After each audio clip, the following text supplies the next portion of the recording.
Yo guys, what's going on? Welcome back to Chelsea Explained, and I hope you are doing fantastic. And this is your match preview in Chelsea versus Aston Villa. And despite them sitting in 8th place and has gone on a 7-streak run without any victory, Aston Villa is still a difficult side. We haven't won against them in our last 3 meetings in Premier League, and that has to definitely change.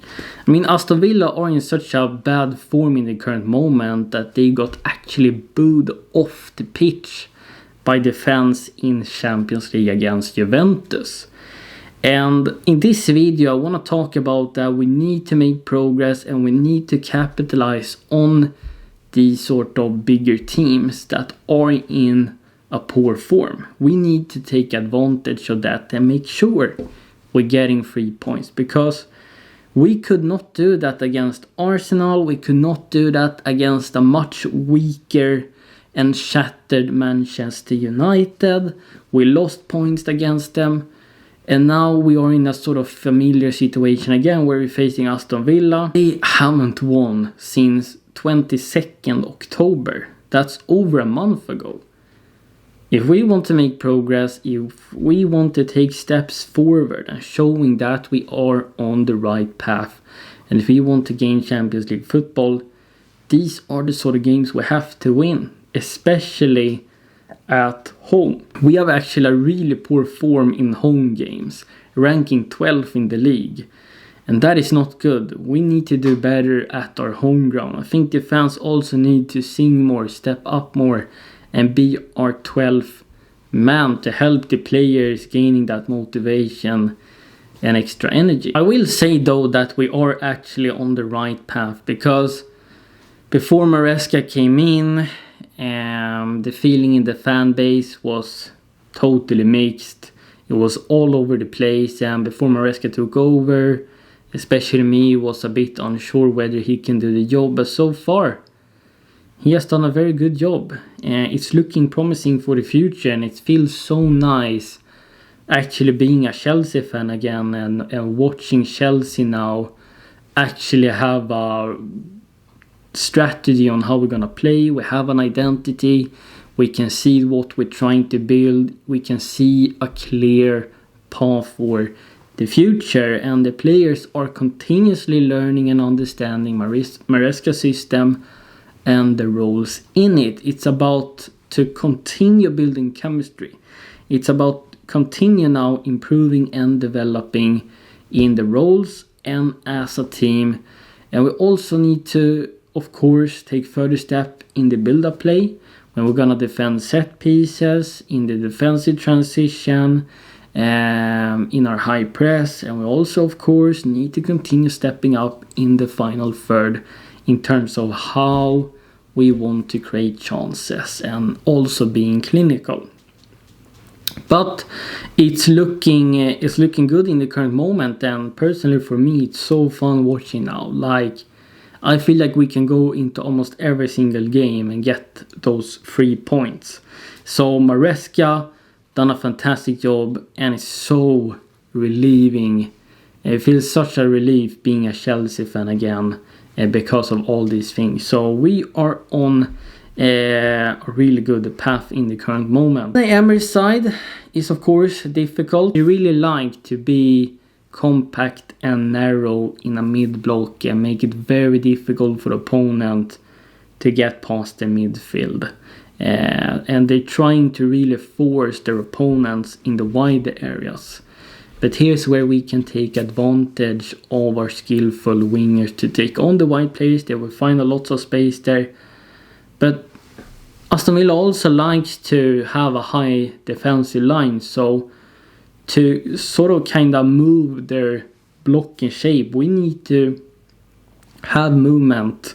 We need to have movement in behind the back line. We need to get players into the half space and make quick 1-2s. Because if we're gonna pass it slow and be patient the whole game and just wait, then this game will eventually turn into a draw, or Aston Villa will win the ball and go on a counter-attack and get a 1-0 lead. Because Aston Villa is really good at sitting in their block, being disciplined, and just wait for the opponent to make a mistake. They can really sit there for many minutes without having the ball. And then as soon as they winning back the ball because of a mistake or a misplaced pass, they going on blitzering counterattacks on Ollie Watkins up front, Morgan's on the wing, Bale on the wings. Very free attackers that is very fast. So we need to keep that in mind, of course. I also want to see us trying to prevent Aston Villa to build out from the back, because they really like to do that and beat the press. But they are in a poor form. They do not have the confidence at the moment. They're gonna be a little shaky perhaps in their mind. They're not gonna be like fully sharp in their confidence.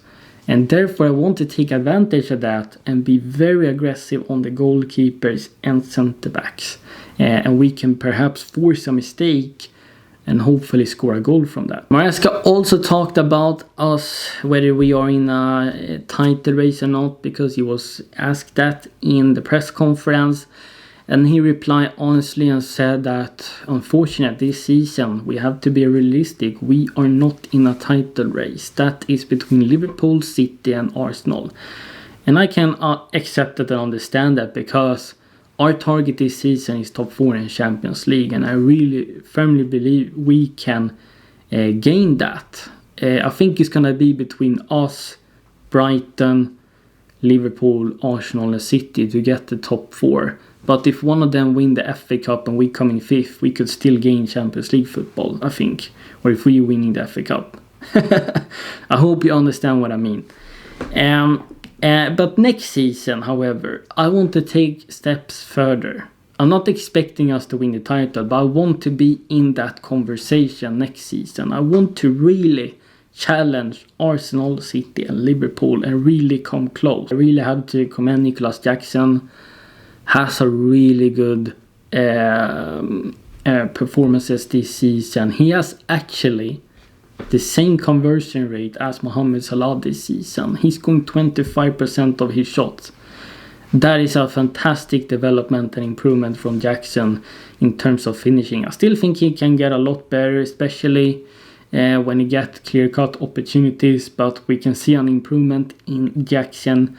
And I'm very pleased with him. This shows that Jackson has strong mentality and believes in himself to continue work hard and get the job done. Well, let's get into the predicted lineup. In terms of the lineup, it is pretty difficult. We want so many players to get game time and play, and we can sit and argue all day long which player should play in a certain position. I would actually go with the exactly same lineup we saw in our last Premier League game. We received a victory from that game against Leicester. I thought we looked pretty good through most part of the game. And I will say though that if Sanchez, as I'm stressing, continues to make errors and mistakes, Jorgensen will get a chance in Premier League, because he had an excellent performance against Heidenheim in Conference League. My back three, that the ones that makeshift into back three, will be Fofana, Colwill and Badiashile. Marco Cucurella will invert into midfield together with Moises Caicedo, and we will have a very nice protection for our front 5 that's going to consist of João Felix on the left, Madueke on the right, Palmer and Enzo in the half spaces, and Jackson up front. And Marco Cucurella can have a bit of freedom here. If we have the right opportunity, he can arrive late inside the box. If João Felix needs help out wide, he can make overlap or underlapping runs. But he's giving a really good protection for our front 5, especially Enzo Fernandez, that can be susceptible when it comes to tracking back on counterattacks. I think this is a really nice lineup. And if we were to start Gusto, like, is he gonna make that advanced inverted wingback role in the right half space? I'm not really sure that's gonna help the team. Like, I really like what I saw the last game. That's a more of a lineup I would like to continue with. You can so the future for Malo Gusto for the moment is uncertain, because he can't invert into midfield, and the only role that suits him is if he's gonna play as a winger, advanced or an advanced inverted wingback in the half space role, but he's not that great when it comes to creating chances and being clinical. So I'd rather go with Fofana as a right back that then tucks in as a right centre back. You can also argue that Lavia could start because it also gives you nice protection, but what you're gonna do with Marco Corella then? Is he gonna occupy one of those half spaces, or is Lavia gonna do that? They're not gonna add the same offensive output and the same chance creation and the same key passes that Enzo Fernandez can bring. So that's why I'm starting Enzo Fernandez to provide that, because he is our best passer in this team, and if you're taking him out, who's going to make those key passes? Perhaps Cole Palmer, but that means he needs to drop down deeper and help progressing the ball and link the midfield with attack. But that takes away his attacking threat, and he can't have a more... he can't then occupy more advanced position higher up in the field. So for me, Enzo Fernandez gives us much more balance in terms of passes and key passes, and Marco Corella add that defensive protection behind it. João Felix can be the one that is creative and making chances as well. Palmer too, but if you're having Enzo and João Felix in the team that can create, Palmer can therefore be more focused on scoring goals. So that's why I like with having João Felix as the left winger. I thought he did pretty well there against Leicester, so I would like to continue with that. Madueke on the right hand side, because for me he is an attacking inside forward that's gonna be the one to score goals, and he has been exceptional out of possession, tracking back, and very good in the press. You could argue that Pedro Neto could start there as well, and I wouldn't be against it. We can have either Madueke or Neto there. I don't think Mudryk is ready to start in the Premier League yet, unfortunate. He's doing better and better, but there's still plethora of improvements to be done. Sancho had a great game on Thursday, but he just came back from an illness and pretty much played 90 minutes. So I would therefore have him as a substitution. And Jackson will start up front, no doubts about it. And hopefully he can continue his form. I mean, Jackson, Palmer, Madueke has just fantastic chemistry with each other. Now, one thing I would like to see is that if the game is going in Aston Villa's favour and in the second half we are struggling, I want to see Maresca taking more action earlier and bring in players. Let's say we're not being clinical in the final third. Let's say a wingers doesn't perform. You take them out and you bring on Sancho, Neto. You bring in Nkunku up front or in the number 10 role earlier, because they can perhaps change the game and do an impact. We have a fantastic bench, a fantastic squad that can come in and do a job and maybe change the game for us. So that's the thing I want to see from Maresca. Let me know around this predicted lineup what you would change, and I will happily read it. In terms of a score prediction, I think it's going to be a very, very tight game. Aston Villa is going to sit back and wait. They're going to try to score on a counter, on a mistake, on set pieces, because their confidence is all over the place. It's completely shattered. So I don't think they're going to be that brave in attack and in terms of possession. They're going to sit back and wait a little bit. But we need to be aware of the counterattacks. We cannot make silly mistakes and errors. And we also need a lot of movement from the players and brainless in terms of passes. So I think it's going to be a really, really close game. For me, I feel like this game is going to end 0-0 or 1-1.